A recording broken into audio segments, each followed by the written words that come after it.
Hello friends, welcome to Priyaraj life style. வாங்க இன்னைக்கு பீட்ரூட்டை வச்சு சூப்பராக பீட்ரூட் சாதம் அதே பொரியலாகவும் யூஸ் பண்ணிக்கலாம். எப்படி செய்யுதுன்ட்டு குயிக்காக பார்த்துடலாம் வாங்க. பீட்ரூட் எடுத்து பீலரில் வச்சு இந்த மாதிரி அது மேலே இருக்கிற தோல் எல்லாமே ரிமூவ் பண்ணிவிட்டு நல்லா சீவல் வச்சு நான் சீவி எடுத்துக்கிறேன். வாஷ் பண்ணிவிட்டு இந்த மாதிரி சீவிட்டு ஒரு பெரிய வெங்காயம் 10 பல் பூண்டு பொடியாக கட் பண்ணி வச்சுக்கிறேன். காரத்துக்கு ஏற்ப காஞ்ச மிளகாய் எடுத்து வச்சுருக்கேன். கறிவேப்பிலை ஒரு கொட்டை எடுத்து வச்சுருக்கேன்.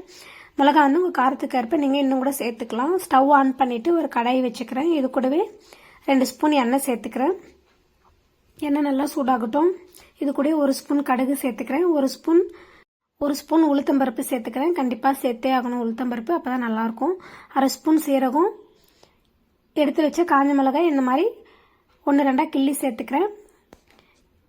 இது கூட கட் பண்ணி வச்ச பூண்டு, வெங்காயம், கறிவேப்பிலை எல்லாமே சேர்த்துக்கலாம். சேர்த்துட்டு இது கூடவே தேவையான அளவுக்கு உப்பையும் சேர்த்துக்கலாம். நான் பீட்ரூட்டுக்கு தேவையான எல்லா உப்பையுமே இப்பயே சேர்த்துக்கிறேன். சேர்த்துட்டு இதை நல்லா வதக்கி விட்டுக்கிறேன். வெங்காயம் நல்லா வதங்கி வரணும். வெங்காயம் இந்த அளவுக்கு வதங்கினதும் இது கூடவே நம்ம ஏற்கனவே சீவி வச்சிருக்க பீட்ரூட்டையும் சேர்த்துட்டு நல்லா கலந்து விட்டுக்கிறேன். நம்ம வெங்காயத்தில் தான் உப்பு சேர்த்துருக்கோம், அதனால இனிமேல் சேர்க்க வேண்டாம். வெங்காயம் நல்லா பீட்ரூட் கூட மிக்ஸ் ஆகிற மாதிரி சேர்த்து விட்டுக்கலாம்.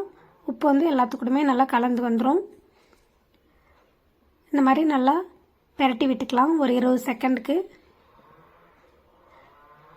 பெரட்டி விட்டுட்டு மூடி சிம்மில் வச்சுக்கலாம். சிம்மில் வச்சுட்டு ஒரு 10 நிமிஷம் வேகட்டும்.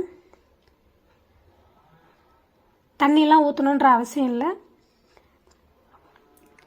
இடையிடையில் எடுத்து கலந்து விட்டுக்கணும், இல்லைனா அடி பிடிச்சிரும். இந்த மாதிரி இடையில எடுத்து 1 டைம் 2 டைம் கலந்து விட்டுக்கிறேன். நான்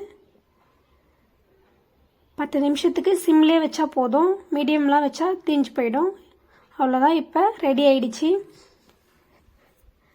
கண்டிப்பாக நீங்களும் இதே மாதிரியே ட்ரை பண்ணி பாருங்கள். ரொம்பவே சூப்பராக இருக்கும். லஞ்ச் பாக்ஸுக்கெலாம் ரொம்ப சூப்பராக இருக்கும். லஞ்ச் பாக்ஸ் கொடுக்கும்போது பீட்ரூட்டை தனியாக கூட கொடுத்து அனுப்பலாம். சாம்பார், ரசம் எல்லாத்துக்குமே சூப்பராக இருக்கும் இந்த பொரியல்.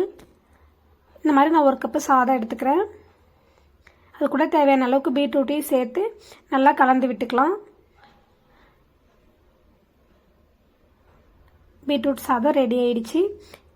பொரியலாகவும் யூஸ் பண்ணிக்கலாம். கண்டிப்பாக நீங்களும் ட்ரை பண்ணி பார்த்துட்டு எப்படி இருந்துச்சுன்ட்டு கமெண்ட்டில் சொல்லுங்கள். இந்த வீடியோ உங்களுக்கு பிடிச்சிருந்தா கண்டிப்பாக மறக்காமல் சப்ஸ்கிரைப் பண்ணி சப்போர்ட் பண்ணுங்கள். தேங்க்யூ. நெக்ஸ்ட் வீடியோவில் வேறு ஒரு ரெசிபி பார்க்கலாம்.